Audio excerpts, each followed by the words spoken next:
আজকে আমরা অটোক্যাড দিয়ে এক্সট্রুড কমান্ডের কাজ দেখাবো। অনেক সময় দেখবেন যে আমাদের অটোক্যাডে বিশেষ করে 3Dর ক্ষেত্রে এরকম শেপ দরকার পড়ে। আমরা কিন্তু এই শেপটা আগে 2Dতে করে নেই।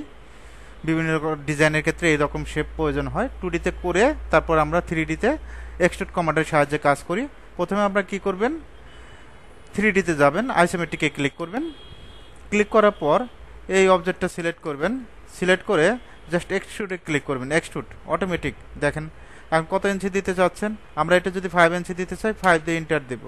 ঠিক আছে, এরকম শেপ করে এইরকম শেপটা 3D দাঁড় করানোর প্রয়োজন পড়ে। এটা আমরা 2D আগে করি, তারপর 3Dতে এরকম শেপটা এক্সট্রুডের মাধ্যমে তুলে ফেলি। এখন আমরা চাচ্ছি যে এই অলটা তুলব। জাস্ট আমরা কি করব, প্রথমে অলটা সিলেক্ট করব, এক্সট্রুডে ক্লিক করব, অথবা কিবোর্ড থেকে এক্সটি দিবেন, সরি এক্সটি এন্টার। অটোমেটিক এখন কত ফিট হাইট দিতে চাচ্ছেন, 9 ফিট 6।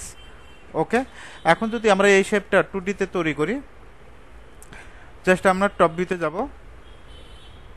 ওকে, এখন আমরা এই শেপটা ডিলিট করে দিচ্ছি, অথবা কন্ট্রোল জেড দেন, কন্ট্রোল জেডতে ব্যাগে আসবে। ওকে, যা যা কাজ করছেন ব্যাগে যাবে। ওকে, এখন আমরা এই শেপটা যদি,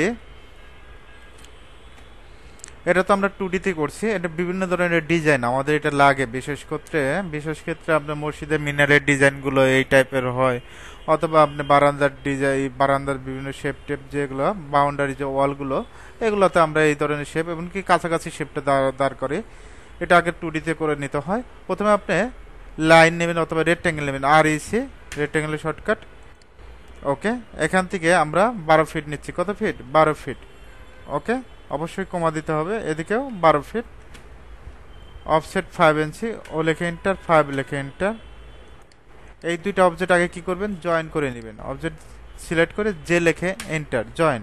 আমার কিন্তু এটা অলরেডি জয়েন হয়ে গেছে, দেখেন জয়েন হয়েছে, রেক্ট্যাঙ্গেল দিয়ে কিন্তু জয়েন হয় নাই। এখন আমাদের কাজ করতে হবে, লাইন নিতে হবে। লাইন নিয়ে এদিকে 12 ফিট, একটু পার্থক্য বোঝাচ্ছি, এদিকে 12 ফিট, জাস্ট ক্লিক। অফসেট 5 ইঞ্চি নিব। কত ইঞ্চি? 5 ইঞ্চি।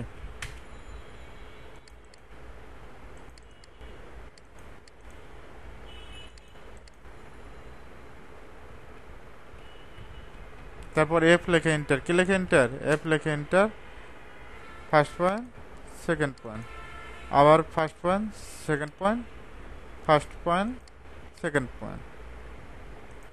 একইভাবে এটাও ফার্স্ট পয়েন্ট, সেকেন্ড পয়েন্ট। ঠিক আছে, এখন আমরা এই অবজেক্টটা সিলেক্ট করে যে লেখে এন্টার, জয়েন দিয়ে দেব।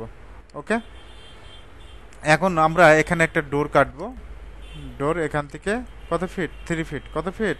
3 ফিট। জাস্ট ক্লিক করব, এখান থেকে আমরা এই লাইনটা আটকায় দেব, ডিলিট দিচ্ছি, এল লেখে এন্টার। এই পয়েন্ট থেকে এই পয়েন্ট, তারপর কি করে দেব, ট্রিম করে দেব, টিআর লেখে ডাবল এন্টার। আবার জয়েন করি, অবজেক্ট সিলেক্ট করে যে লেখে এন্টার। এখন আমরা যদি 3Dতে যাই, দেখেন এখন যদি এই অবজেক্টটা সিলেক্ট করি, এটা কিন্তু অলরেডি জয়েন হয়ে গেছে।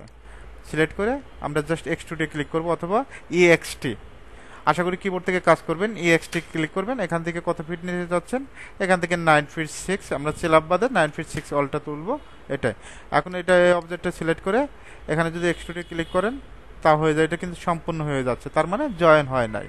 ওকে, বিশেষ ক্ষেত্রে আপনি রেক্ট্যাঙ্গেল দিয়ে কাজ করবেন, দরজা যেখানে দরজার পয়েন্টগুলো কাটবেন, সহজে আপনি এক্সট্রুড করতে পারবেন।